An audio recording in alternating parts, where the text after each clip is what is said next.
Nous avons un vœu qui est rapporté par Madame Hélène Cabane. Oui, Monsieur le maire, mes chers collègues, je présente ce vœu de maintien de la maison médicale de garde au nom des deux groupes d'opposition.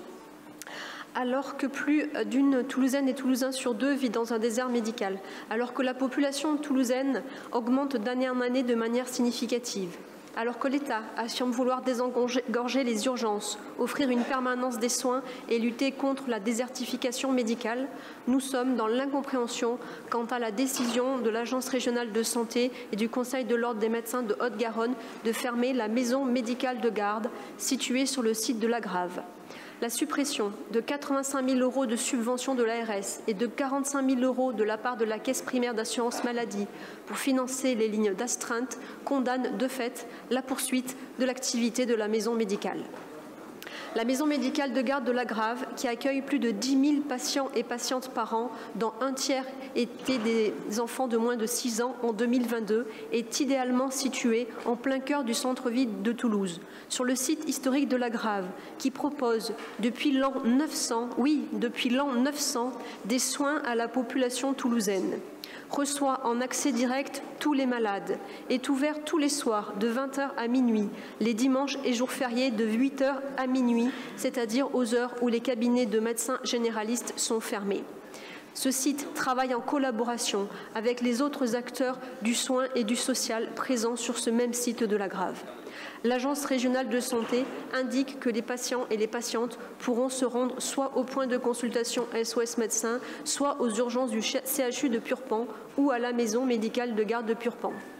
Pourtant, cette dernière est moins accessible, éloignée du centre-ville de Toulouse et ouverte sur des amplitudes horaires moins étendues qu'à la Grave.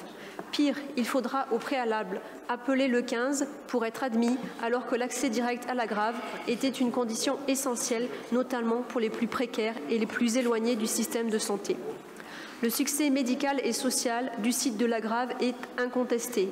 Aussi, dès 2015, nous alertions sur la nécessité de maintien de ce lieu de soins exceptionnel et sur la menace de la vente de ce patrimoine remarquable à des entreprises. Monsieur Moudinque, vous avez déclaré en 2018 que l'activité médicale de la Grave constituait un élément historique central dans l'élaboration du projet d'ensemble de l'avenir de la Grave. Il s'agit aujourd'hui de concrétiser réellement ce soutien à ce lieu indispensable et idéalement situé pour la santé de toutes les Toulousaines et les Toulousains. C'est pourquoi, réuni le 30 juin 2023, le Conseil municipal demande le maintien des subventions de fonctionnement de l'Agence régionale de santé ainsi que le maintien des subventions de la CPAM. Leur engagement à soutenir les services de soins de proximité dans le centre-ville de Toulouse afin de garantir un accès aux soins pour toutes et tous, le maintien d'une consultation ouverte à tous jusqu'à minuit et la concrétisation de l'engagement de l'ARS et de la CPAM pour lutter contre les déserts médicaux à Toulouse et dans la métropole. Merci Madame. Je vais donner la parole à Patricia Bèze pour la majorité. Auparavant, comme vous m'avez cité, je vous précise les choses. J'avais effectivement dit, et j'avais toujours dit, avant que quoi que ce soit bouge sur le site de la Grave, que pour moi le préalable, c'était de maintenir une activité à caractère de santé. Et la condition a été remplie dès le mois de juin 2019, date à laquelle nous avons inauguré avec le CHU une cour. Vous savez qu'il y a 4 cours carrés à la Grave, une cour qui est totalement dédiée à des activités médicales, ce qui montre bien que la vocation médicale du lieu, effectivement, ne va pas s'effacer, quel que soit l'avenir du site et notamment la mise en œuvre des projets que nous défendons dans le dialogue avec l'État et auprès du propriétaire foncier qui, vous le savez, est le CHU. Donc je donne la parole à notre collègue Patricia Bèze. Chers collègues, donc pour revenir sur ce vœu, voilà nous les amendements que nous vous proposons, à savoir un vœu pour une meilleure territorialisation de l'offre de soins à Toulouse, puisque, en supprimant, alors que plus d'un Toulousain nous proposons, alors que la population toulousaine augmente d'année en année de manière significative, alors que l'État affirme vouloir désengorger les urgences, offrir une permanence des soins et lutter contre la désertification médicale. Nous rappelons également que, dans un communiqué de presse en date du 23 mai 2023, l'Agence régionale de santé d'Occitanie et le Conseil départemental de l'Ordre des médecins 31 indiquaient: à Toulouse, l'offre de soins s'est également fortement étoffée puisque les financements de garde de médecins ont été plus que doublés, permettant la mobilisation simultanée de 7 médecins pour assurer la permanence des soins au lieu de 3 précédemment. C'est donc un renforcement majeur de l'offre de soins à Toulouse. La fermeture annoncée par les médecins de la maison médicale de la Grave correspond à une volonté individuelle de ces professionnels et au refus de leur part de s'inscrire dans le respect du nouveau cahier des charges de la permanence des soins.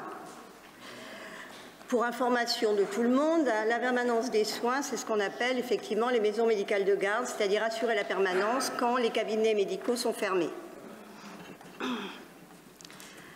L'ARS et le Conseil de l'Ordre des médecins déplorent cette annonce, alors même que les concertations se poursuivent encore sur le territoire avec les acteurs volontaires dans une logique de dialogue et de respect. Alors que seule l'Agence régionale de santé est compétente pour les maisons médicales de garde, alors que l'Agence régionale de santé a travaillé un nouveau cahier des charges pour les 5 prochaines années qui permettra à Toulouse de bénéficier d'une maison médicale de garde sur les allées Jean Jaurès, la MMG de la Faourette qui sera prochainement déplacée à la Rainerie, une présence sur Ampalo-Papus, le point SOS de la route d'Espagne, la maison médicale de garde de l'hôpital Purpan et une ligne mobile pour les visites à domicile. Alors que l'Agence régionale de santé apporte une attention toute particulière à l'hôpital Joseph Ducoing et à son service d'urgence non programmée des soins. Alors qu'en plus du travail de l'Agence régionale de santé, la mairie de Toulouse a pour ambition l'ouverture d'au moins une MSP, c'est-à-dire une maison de santé pluridisciplinaire, dans chaque quartier d'ici 2026. Alors que 15 maisons de santé pluridisciplinaires sont déjà opérationnelles et qu'une nouvelle MSP devrait ouvrir d'ici la fin de l'année. Le Conseil municipal, réuni le 30 juin 2023, dans l'article 1, salue le travail mené par l'Agence régionale de santé et l'Ordre des médecins afin de renforcer l'offre de soins sur notre commune, notamment au travers de 6 lieux de soins à Toulouse. Article 2. Reste attentif à ce que l'ARS pérennise le service non programmé des soins au service des urgences de l'hôpital du Coin. Article 3. Réitère l'engagement pris par la mairie de Toulouse d'ouvrir au moins une maison de santé pluridisciplinaire dans chaque quartier de la ville d'ici 2026.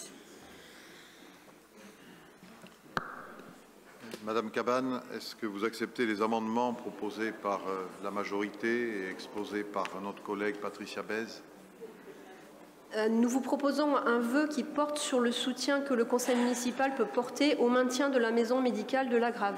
Et vous nous proposez des modifications telles que vous avez quasiment réécrit dans sa totalité ce vœu, en réalisant l'exploit même de ne mentionner aucunement la maison médicale de la Grave.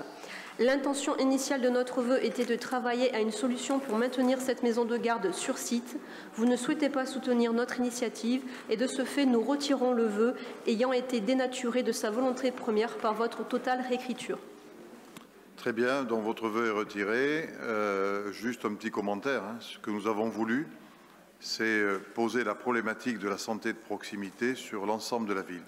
Donc traiter le sujet que vous avez souhaité aborder, mais l'élargir à la problématique de la territorialité de l'offre de santé sur l'ensemble du territoire. Donc on a voulu véritablement enrichir en quelque sorte le débat que vous avez souhaité porter. Je regrette que vous n'ayez pas voulu considérer cette globalité, mais que vous soyez uniquement sur le sujet que vous avez rappelé. La parole est à Madame Morin. Oui, en fait, je pense que la question était tout à fait claire. C'est-à-dire que la problématique qui se pose, comme l'a bien expliqué Hélène, c'est quand même le fait que l'ARS ait posé comme condition le fait qu'il faille appeler pour pouvoir rencontrer les médecins à la maison médicale de la Grave. Et que c'est ça qui a fait que les médecins ont refusé. Ce n'est pas autre chose. Or, la problématique, c'est que appeler les urgences pour pouvoir avoir un rendez-vous, les gens attendent 1 heure, voire plus, pour avoir quelqu'un, et que ça, c'est totalement dissuasif pour les plus précaires.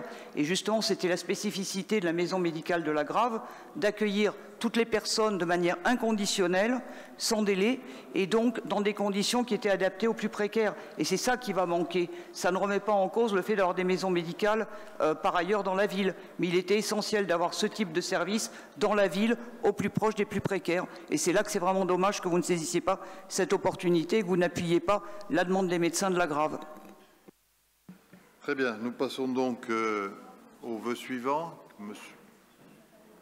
Alors, Monsieur Elarche et puis après Madame Besse. Moi, c'est très rapide. Si on enlève toutes ces sémantiques, ce blabla autour de cette question, ce que je sais, c'est qu'il y a des résidences de luxe qui coûtent très très cher, qui se vendent à 2 millions d'euros dans cette zone-là. Donc il y a et les pauvres qui vont être soignés à cet hôpital, je pense qu'ils gênent, qu'il faut les mettre à part et beaucoup plus loin encore. Patricia Bèze. Alors, je voudrais quand même repréciser deux, trois éléments. D'une part, les médecins ont été concertés au moins plus d'une dizaine de fois au niveau de l'ARS et le Conseil de l'Ordre les a reçus entre 4 et 5 fois. Donc, il y a eu quand même depuis plus d'1 an, puisque ça fait quand même 1 an que tout ce processus a duré, à aucun moment il n'y a eu le souhait des médecins de la maison médicale de garde de se rapprocher, notamment dans l'esprit de l'ARS. Il y avait un projet extrêmement intéressant, c'était de les installer au niveau de l'hôpital du coin, ce qui avait une cohérence puisqu'on était sur un quartier extrêmement en proximité immédiate de la Grave, avec surtout, et puisque vous avez parlé des personnes précaires, il faut savoir que les personnes précaires, on ne peut pas les soigner sur une simple maison médicale de garde parce qu'il est absolument nécessaire d'avoir un plateau technique à la fois en biologie et en radiologie, ce qui était le cas en l'occurrence et ce qui est toujours le cas de Joseph Ducoing. C'est la raison d'ailleurs pour laquelle dans le vœu que j'ai proposé, il était bien précisé que nous sommes extrêmement attentifs à ce souhait qu'a l'ARS, effectivement, de pérenniser le site des urgences au niveau de Joseph Ducoing. Donc en ce qui concerne le quartier, si on peut dire, le quartier va conserver une présence d'urgence. Maintenant, ce qui concerne le 15, alors je ne suis pas médecin, certes, mais je me suis quand même excessivement renseignée. Il faut savoir qu'en règle générale, dans 70% des cas, c'est-à-dire sur les appels au 15, un simple conseil peut résoudre le problème de la personne. Voilà. Donc voilà les éléments que je souhaitais vous apporter. Merci.